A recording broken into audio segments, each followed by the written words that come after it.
Hai semua dan selamat datang ke sesi penerangan sejarah kita hari ini. Okey, hari ini kita nak borak pasal satu topik yang cukup menarik dan kalau anda masih ingat dari silibus tingkatan 3, bab 2, subtopik 2.3, inilah dia, pembentukan negeri-negeri Selat pada tahun 1826. Ini bukan setakat fakta bosan dalam buku teks ya, ini sebenarnya satu kisah epik tentang percaturan kuasa besar macam main catur. Kita nak tengok macam mana British dan Belanda berlumba-lumba nak kontrol nadi ekonomi Asia. Bayangkan, taktik monopoli, peluasan empayar dan penguasaan laluan laut paling penting kat dunia. Menarik kan?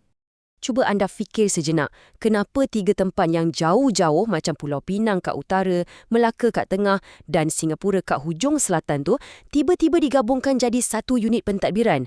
Mesti ada sebabnya kan? British ni, dorang bukan calang-calang. Dorang ni kuasa imperialis yang sangat teliti. Takkanlah dorang nak laburkan duit dan tenaga kalau tak ada pulangan ekonomi yang masuk. Jadi, hari ni kita akan bongkar strategi mega di sebalik penggabungan ni dan macam mana langkah ni jadi senjata paling power untuk sekat pesaing Eropah dorang. Okey, untuk hari ini kita ada 5 perkara utama. Kita mulakan dengan pengenalan negeri-negeri Selat. Lepas tu, kita tengok statusnya sebelum 1826. Seterusnya, tujuan utama pembentukan, kepentingannya kepada British dan kita tutup dengan iktibar buat negara. Jom jalan. Bahagian 1. Pengenalan negeri-negeri Selat. Kalau anda tengok peta dunia, bayangkan 3 lokasi ni. Pulau Pinang, Melaka dan Singapura. Ia ibarat mutiara yang dirantai cantik di sepanjang Selat Melaka. Pada tahun 1826, British buat satu langkah yang sangat drastik dengan menyatukan ketiga-tiga tempat ni jadi satu entiti geopolitik yang baru. Lepas je dorang sign perjanjian London 1824 dengan Belanda, British dengan liciknya berjaya singkirkan pesaing utama dorang tu dari semenanjung Tanah Melayu. Gabungan tiga lokasi ni ibarat satu pagar maritim yang kebal tau. Ia terus bagi British kawalan mutlak ke atas laluan kapal yang paling sibuk antara India dan China. Pendek kata, setiap kapal dagang yang lalu terpaksa tunduk dekat kuasa dorang. Kuasa baru ni memang jelas terpancar pada bendera rasmi mereka. Nampak tak 3 mahkota dalam bentuk berlian merah tu? Ya, itu mewakili 3 pertempatan utama kita lah. Pulau Pinang, Melaka dan Singapura.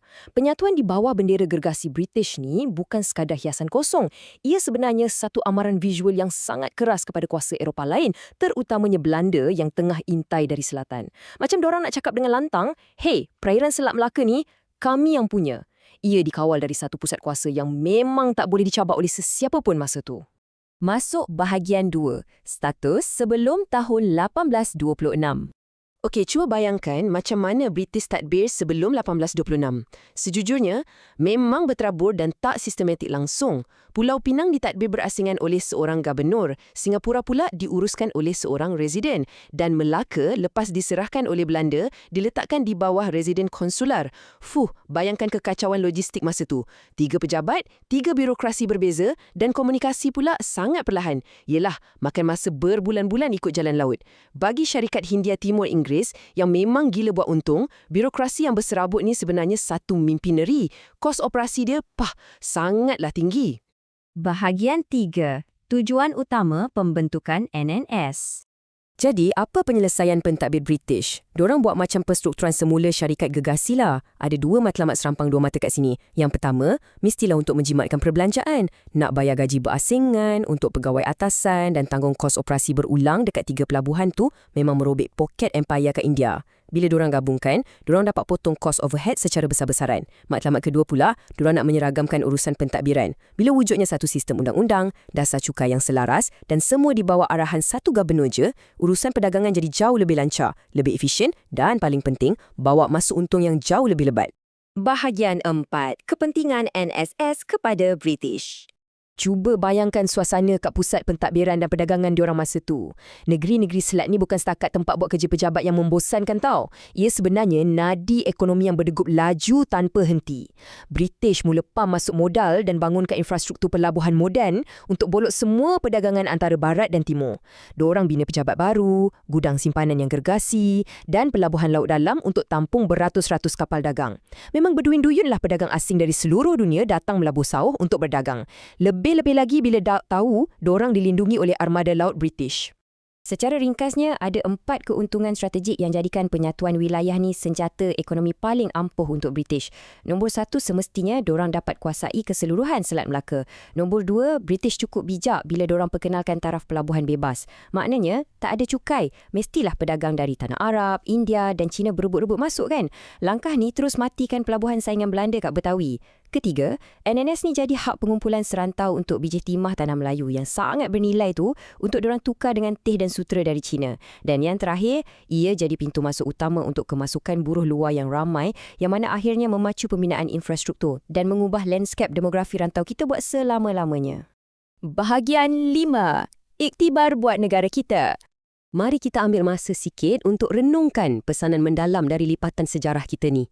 Kita hendaklah mempertahankan kekayaan dan kedaulatan negara agar tidak dieksploitasi.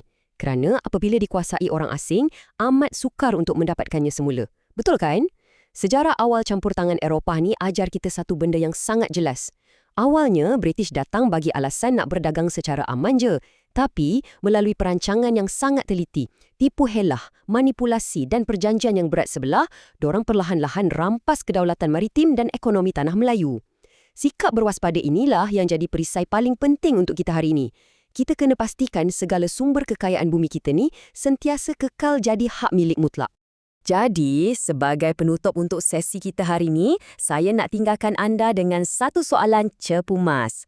Mampukah kita mengekalkan permuafakatan yang utuh pada hari ini demi mempertahankan kedaulatan negara daripada penjajahan dalam bentuk yang baru? Musuh zaman moden ni mungkin tak datang redah lautan bawa kapal layar perang lengkap dengan ratusan meriam.